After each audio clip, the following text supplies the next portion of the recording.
Hola, me llamo Lucía Morós y lo primero de todo decir que estoy encantada por participar en el Congreso sobre Infancia y Adolescencia que se celebra este año. Voy a presentar el trabajo Historia de la Educación y Feminización, percepciones con evidencias digitales en estudiantes de educación infantil, como colaboradora en el Centro de Estudios sobre la Memoria Educativa de la Universidad de Murcia. Lo primero de todo, pues comentar que la feminización docente ha quedado visibilizada como fenómeno a nivel mundial y hay una rápida, si se hace una rápida visita a la WOS, a la Web of Science, pues bueno, si se trabaja con el tópico Feminization Teach, por ejemplo, se encuentran más de 170 entradas a trabajos de investigación en este sentido, ¿no? De los cuales 50 son de acceso abierto. De las investigaciones existentes se advierte que su naturaleza se plantea desde diferentes enfoques. De un lado, hay estudios estrictamente cuantitativos asumiendo el género en relación a otras variables que buscan causas y resultados de la feminización docente, así como informes con indicadores o explicaciones con estadísticas de organismos internacionales. De otro lado, también se advierten revisiones teóricas de corte más cualitativo o bien basadas en fuentes primarias que van a vislumbrar situaciones vividas, como sucede con el diario de Carmen Sánchez Arbós, que se publica en 2006, pero que está vinculado a la España de la Segunda República, así como de la Guerra Civil y posguerra. O bien estudios que exponen antecedentes y consecuentes, como el de Sánchez Vidal de hace 7 años. Atendiendo a periodos históricos, el trabajo sociológico, por ejemplo, de San Román, es un trabajo que presenta entre 1998 y 2000, hay en varios formatos, pero hablan de lo mismo básicamente, atiende al contexto europeo del siglo de las luces y el impacto que la Ilustración confiere a la educación infantil y primaria recurriendo a Rousseau, Kant y Condorcet. Entonces se centra en la segunda mitad del siglo XIX y en las primeras décadas del siglo XX. También Capelli y Quiroga estudian esta cuestión en un estudio de 2021. Y en el caso de ellos lo que hacen es comparar a Italia con España y el auge de la educación primaria. Y sí es cierto que como primera evidencia cuantitativa se aprecia el alto aumento con respecto a la educación en ambos países, siendo la feminización docente un factor de dicha escolarización. Y este factor que aumenta las tasas de escolaridad impulsa también a más niñas a la educación primaria. Varios autores van a considerar que el proceso de feminización docente se debe a que la enseñanza desde mediados del siglo XIX pues, ha supuesto el acceso de la mujer al trabajo remunerado. El magisterio sí es cierto que las alejaba del analfabetismo y aportaba independencia económica, además que accedían a una profesión considerada digna en la sociedad, porque, bueno, teóricamente pues es apropiada al sexo que les corresponde, ¿no? Porque asumen el rol de madres, o por lo menos así se veía, ¿no? Cuando aceptaban una función vinculada al magisterio. A través de cambios sociopolíticos, económicos y culturales, se llega a un proceso de feminización docente que no ha dejado de parar, pero que tiene ciertos matices que hay que conservar y que no hay que olvidar. De hecho, ante los remanentes del pasado, Colom, este mismo año en Valencia, en la Sociedad de Historia de la Educación, pues él señalaba que los dos fenómenos que pueden considerarse un emblema de dar al traste con todos los estereotipos, los prejuicios y los excesos de, de la mujer como un sesgo, no excesos de la mujer, sino de la mujer como un sesgo, ¿no? Pues son dos acontecimientos, uno el movimiento hippie estadounidense y el otro el del mayo del 68 francés, porque ambos asumen rasgos importantes a favor de la libertad de las mujeres y de la igualdad de las mujeres, cosa que cuando Sonsoles San Román estudia, sobre todo en estudios recientes del 2019, pues no se ven en España principalmente por la cuestión salarial. Principalmente por la cuestión salarial. Atendiendo a la modernización y las transformaciones sociales que trajo consigo la modernización y las transformaciones sociales, que trajo consigo la primera revolución industrial, señala San Román el paso de una maestra analfabeta en un periodo aproximado de 1783 a 1738 y con respecto y una maestra maternal en un periodo aproximado de 1938 a 1976. La segunda revolución industrial introduce a la maestra denominada racional intuitiva con cierta libertad para ejercer la profesión hasta ahora no reconocida ni social ni económicamente. El origen y el desarrollo del proceso de feminización docente en España apunta a la Ley Moyano de 1857 y pues hay matices que hay que resaltar, ¿no? Y que luego van a impactar mucho en lo que se ha considerado el magisterio. La feminización docente, por ejemplo, recurriendo al estudio de Sánchez Vidal de 2015, puede definirse como la generalización en España de un proceso concreto, en particular el desarrollo enfocado al número de profesorado de las escuelas normales de maestros, que aumenta en la medida en que también crece el alumnado femenino. A las segundas, este hecho les abrió mayores horizontes ante espacios de docencia exclusivos de mujeres. Y reconociendo una normalización del magisterio sin coeducación, sí es cierto que se abrieron primero las escuelas normales de maestros y entre 9 y 12 años después las normales de maestras. En la segunda, mientras que la situación suponía mayor precariedad, el número de alumnas era cada vez mayor. Con todo, pues aún a falta de presupuesto, la entrada de las mujeres a una escuela normal de maestros ni se aceptaba ni estaba bien visto, aunque sí sucedió, ¿eh? Sí sucedió. De hecho, en el caso de Murcia pasó. Además, tampoco las exigencias para formarse eran las mismas cuando se trataba de hombres que de mujeres, y de hecho recaía en ellas una formación moral que distaba mucho de la intelectual, y de hecho los salarios, y ahí es donde viene el problema del proceso de feminización, precisamente en esa diferencia salarial, pues era bastante inferior en el caso de la mujer con respecto al hombre. Hay un matiz ya a finales del siglo pasado donde la feminización se concibe como un fenómeno social, y, y aquí el sentido de la definición cambia al reconocer que se trata de un proceso cultural que hunde sus raíces en la herencia histórica. Este sentido de proceso cultural es muy interesante porque también va a cambiar en el siglo XXI, como trato de un poco de esquematizar aquí. Digo que en el siglo pasado el sentido de definición cambia, el sentido de feminización, proceso de feminización docente en el magisterio cambia, porque se reconoce este proceso cultural heredado históricamente en España. Y en el caso español, las maestras y los maestros veían natural que hubiera más mujeres que hombres por el contexto histórico vivido. La costumbre ha llevado a que el profesorado, con un sesgo generacional desde la Segunda República hasta el año 2014, quedé convencido de que no hay una vinculación entre el desprestigio de la profesión con el salario. Y así sucede cuando se les pregunta, cuando se las entrevista. La lucha de una generación de mujeres para alcanzar la igualdad, principalmente salarial y a nivel de imagen, llega con la democracia parlamentaria. Tras de ellas quedan revueltas populares, muchos cambios legislativos y una invisibilidad ante la incapacidad de niñas y de mujeres, no por nada, sino porque esa incapacidad venía porque se las consideraba indignas. Entonces, una vez iniciados los estudios de género de las mujeres en torno a los años 70, ellos susurraron a las hijas la independencia económica, y en los años 80 sí se permitió recuperar los derechos humanos propios. Con la llegada de extranjeros a España ante el crecimiento económico en los años 90, las nuevas necesidades sociales manejaron la igualdad y la diferencia, y eso pues también supuso un empuje. Progresivamente el acceso masivo de la mujer a la educación superior, así como la educación primaria, ha sucedido motivado por cambios políticos, socioeconómicos y culturales. Hay que deberlo a ello, pero también por la lucha que hubo anteriormente. Junto al devenir de políticas legislativas bailando, el fenómeno de la feminización docente ha pasado a concebirse como un problema social desde el que hay que reflexionar. Y de hecho, la última ley de educación vigente, la LOMLOE de 2020, señala que la crisis económica ha cambiado la manera en que la sociedad percibe la educación.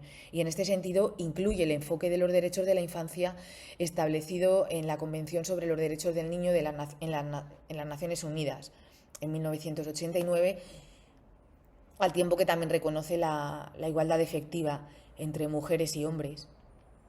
Yo pues he tratado de sacar algunos hitos a nivel español donde se refleja pues un poco esta trayectoria histórica que ha hecho que la igualdad de la mujer con respecto al rol de maestra haya cambiado, ¿no? O sea, nosotros nos encontramos en el origen digamos, el dilema o en el origen de esa considerarla incapaz a la ley Moyano en 1857, que con todo en aquel momento ya supuso algo interesante, porque sí reconocía por lo menos que la mujer podía trabajar.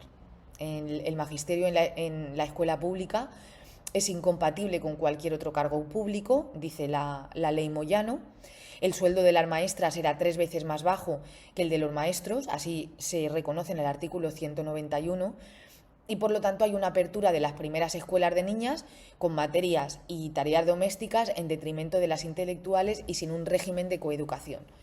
El gasto recae en los ayuntamientos y muchos de ellos liderados por personas que son analfabetas, pues asumen un doble gasto en edificios de niños y de niñas que en muchos casos no se podía permitir. Es decir, con la ley Moyano hay 3 cosas importantes. A nivel de proceso de feminización docente del magisterio, en la feminización del magisterio, hay una cosa interesante y es el hecho de que ella puede empezar a trabajar.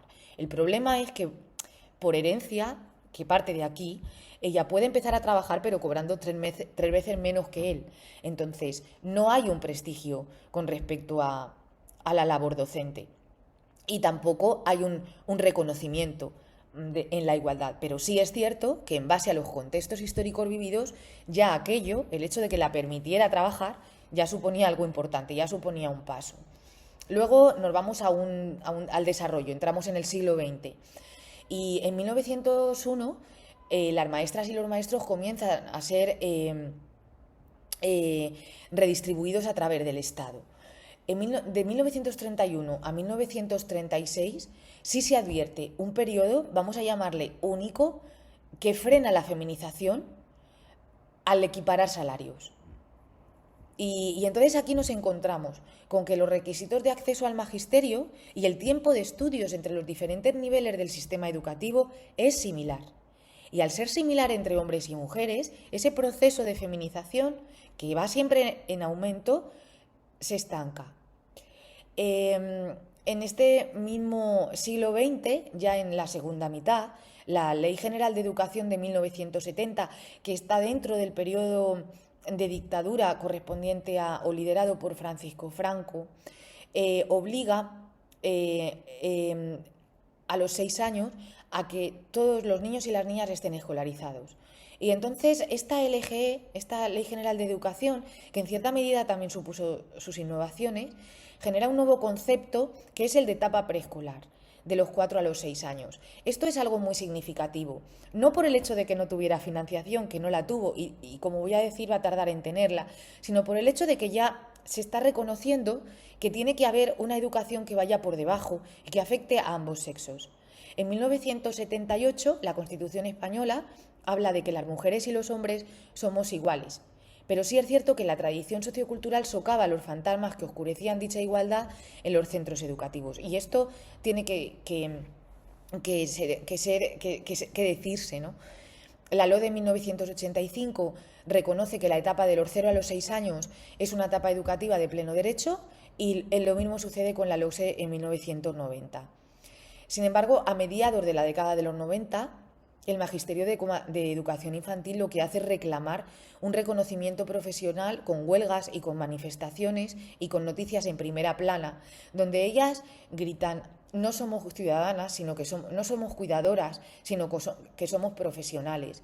Así que la falta de escuelas infantiles lo que está haciendo es desnudar la economía familiar del momento, puesto que ya nos encontramos en un periodo en el que la mujer no es que ya estuviera en las aulas, es que estaba por todos lados, porque las exigencias sociales y culturales del momento e industriales exigían que la mujer se incorporara en el mundo laboral y no tenía una posibilidad de poder garantizar una educación a los niños que dejaba. La LOCE en 2002 confiere una categoría asistencial al periodo de 0 a 3 años y la LOE en 2006 genera una mezcla desafortunada entre ambas leyes al establecer de los 0 a los 3 años un arbitrio por parte de las autonomías y de los 0 a los 6 un reconocimiento ya de la etapa educativa. El problema social supone ya en el siglo XXI una lucha. O sea, hablamos de problema social porque hay una lucha. ¿Y esa lucha en defensa de qué? Y bien, esa lucha es en defensa de una escolarización de la etapa de los 0 a los 3 años. Y hay una lucha por un reconocimiento social también por el profesional de la educación en esta etapa. La LOMCE en 2013 rompe el equilibrio de una educación basada en la convivencia bajo un sistema democrático y plural y en 2013 las mujeres maestras de educación infantil ya ascienden a cerca del 98%. En educación especial en torno al 80% y aproximadamente 3/4 en educación primaria. La escuela, sin embargo, la escasa oferta de escuelas infantiles ya no está desnudando la economía familiar, sino que las profesionales están hablando de una pornografía de la economía familiar, es decir, la situación ya es insostenible, de ahí que hablemos de problema social. La LOMLOE en 2020 es la primera que va a regular y dotar de carácter educativo de los 0 a los 3 años y en el Real Decreto 25/2022 de 1 de febrero habla de la gratuidad de la escolarización de los 4 a los 6 años y de la gratuidad progresiva de los 0 a los 3, priorizando siempre alumnado en riesgo de exclusión social. Atendiendo al fenómeno de la feminización como problemática social, las percepciones recogidas provienen del grupo de estudiantes de la asignatura Sociología de Género. La docencia se imparte en cuarto curso del grado en Educación Infantil y esta asignatura se imparte con carácter optativo en la Universidad de Murcia. Las estudiantes conforman un grupo total de 21 personas, de las que 11 son activas en el aula presencial, 4 en virtual y 6 realmente no presentan una actividad significativa. Con las estudiantes activas, todas ellas mujeres, eso es bastante significativo dentro del aula, no hay ningún hombre que opte por esta asignatura. De las 11 activas, con las estudiantes activas se configuran 4 grupos de trabajo y hay un grupo que no se puede llamar grupo y hay una persona que trabaja de forma individual. Es decir, tenemos 4 grupos y un trabajo individual. Todas aportan sus contribuciones contextualizadas en los tiempos que corren. La formación se imparte en 7 sesiones teórico-prácticas de 3 horas cada una en un periodo que va desde el 19 de febrero hasta el 27 de abril del año en curso. Un primer bloque de contenidos aborda la sociología de género, que se imparte en 3 sesiones, y un segundo bloque, que es el que se desarrolla aquí, trabaja la educación para la igualdad y utiliza para ello 4 sesiones. La formación se imparte mediando para ello contenidos digitales, así como el aula virtual de la Universidad de Murcia. Estos materiales consisten en 3 presentaciones audiovisuales y un cuaderno de apuntes de la profesora con una extensión de 124 páginas. Y bueno, en los contenidos se aborda pues el proceso de feminización de la profesión docente en España, las influencias europeas, los modelos de educación de las mujeres y la formación de maestras desde una perspectiva histórica. Además se aportan ejemplos de buenas prácticas de educación en igualdad, recurriendo a un trabajo de Marina Subirats de 1994, y se presentan pautas para una educación afectivo-sexual en la primera infancia sin que haya discriminaciones. Recurrimos para ello a una guía, la de Hernández y Jaramillo, muy didáctica, del año 2003, muy interesante para trabajar con ellas, principalmente por la sencillez que manifiesta el formato. Inicialmente las estudiantes trabajan los términos sexo, género, consideración de género y sexismo, y se utiliza la técnica fotopalabra. Luego escriben sus respuestas en el espacio tarea del aula virtual y además van a ofrecer una breve explicación tomada de los apuntes de clase a través de un ejemplo aplicado del uso de los términos. De las 11 respuestas obtenidas desde el aula virtual, una utiliza su dispositivo móvil para evidenciar el desarrollo de su actividad en tiempo y forma. Posteriormente, las estudiantes deben pensar en un recurso coeducativo y deben justificar por qué lo utilizarían. El recurso puede ser bien para la infancia, bien para formar a personas vinculadas a la infancia, padres, madres o apoderados.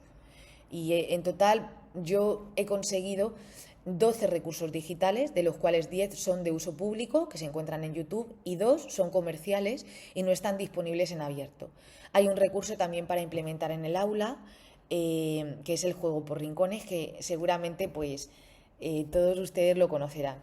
Finalmente, las percepciones anteriores van a culminar con 4 presentaciones digitales que ellas realizan dentro del aula.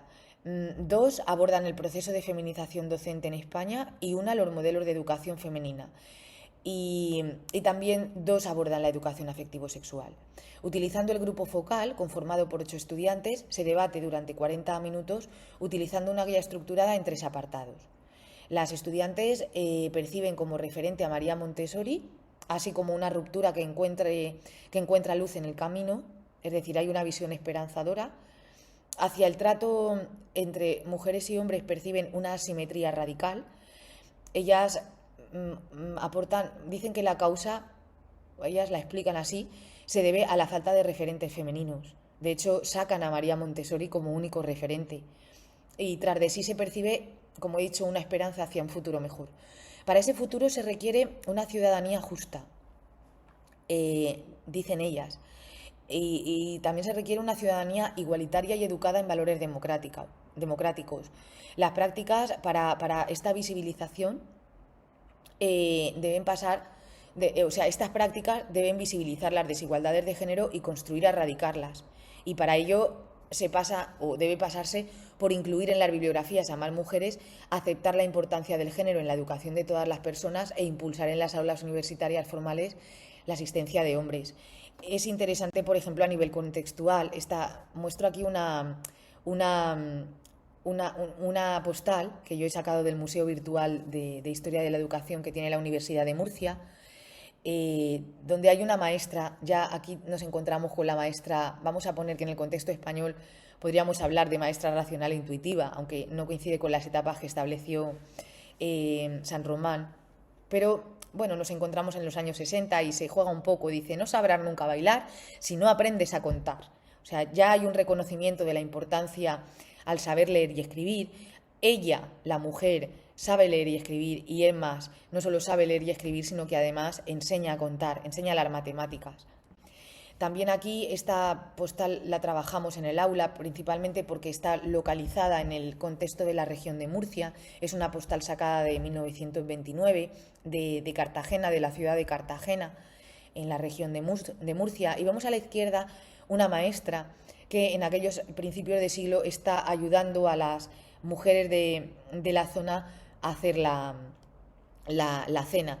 Ellas estaban casadas, tenían sus propios maridos, de hecho la fotografía pertenece a una familia, pero ellos no aparecen en ningún momento. Bien, aquí intento un poco explicar las tareas que he comentado, las distintas tareas y las muchachas tanto activas a nivel presencial como activas a nivel virtual e inactivas. Y aquí, en base a las tareas que desarrollamos en clase, utilizo estas percepciones que son las que les he comentado hace unos minutos. He comentado que en la tarea 1 se hacía uso del teléfono móvil, también que encontraba, gracias a ellas, documentos digitales interesantes para trabajar con los niños, que los recojo aquí. Y en la tarea 3, donde pongo las portadas de las presentaciones, de las chicas cómo se presentan en los grupos, pues un poco subrayo el hecho de que utilizan como referente a María Montessori, porque no ven otras mujeres en el ámbito académico. Con todo, pues mostrar también otro de las imágenes que yo exponía, y que les lleva pues un poco a evidenciar esa sensación de que sí hay una ruptura, pero que hay una ruptura porque las cosas no son como antes, o sea, no todas las clases son niños, y, y entonces pues ellas sí ven esa ruptura. Esta clase, por ejemplo, pertenece a las escuelas de la Ave María del Padre Manjón, que es bastante innovador en su momento para ser unas escuelas de carácter religioso. Esta es una de los emplazamientos que destacaron las estudiantes en sus trabajos como ejemplo a la hora de evidenciar, digamos, la importancia del magisterio. Y esta es otra de las imágenes que las muchachas sacaron como porque les gustaba. Les gustaba. Quizá probablemente es la fachada que representaba la escuela normal en Murcia. Ellos, es de 1844. Murcia, aunque por Real Decreto no podía, las escuelas normales tenían que ser de mujeres y de hombres, Murcia, junto con otras comunidades autónomas, no tenía muchos recursos económicos y sí que hicieron, por la cercanía entre las escuelas, sí que llegaron incluso a recibir formación las futuras maestras junto a ellos. Aquí pues trato de mostrarles cómo saqué estas percepciones. Hablábamos del contexto histórico y les pedía que por favor sacaran palabras clave ya con respecto a la mujer. Entonces hablaban de un contexto histórico español donde ella tiene una postura desigual, donde hay un patriarcado evidente que las deja en una situación de desventaja y hay una falta de derechos vinculados a la educación de las mujeres y de hecho también destacan la dictadura como, digamos, ejercicio político que la relega a un segundo plano.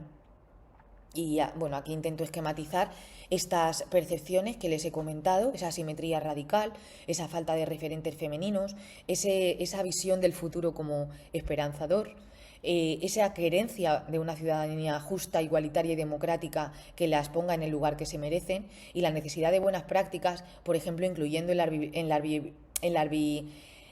bibliografías de mujeres en los programas académicos y manifestando el género en la educación, así como impulsando asignaturas que tengan que ver con el género, pero donde también estén hombres, no como en este caso donde solamente había mujeres, no porque se buscara solo mujeres, sino porque es que ellas decidían estar ahí y si él no quería, pues no estaba, ¿no? Entonces la cuestión de género se queda relegada solo a una asignatura de carácter optativo. Muchísimas gracias por su atención.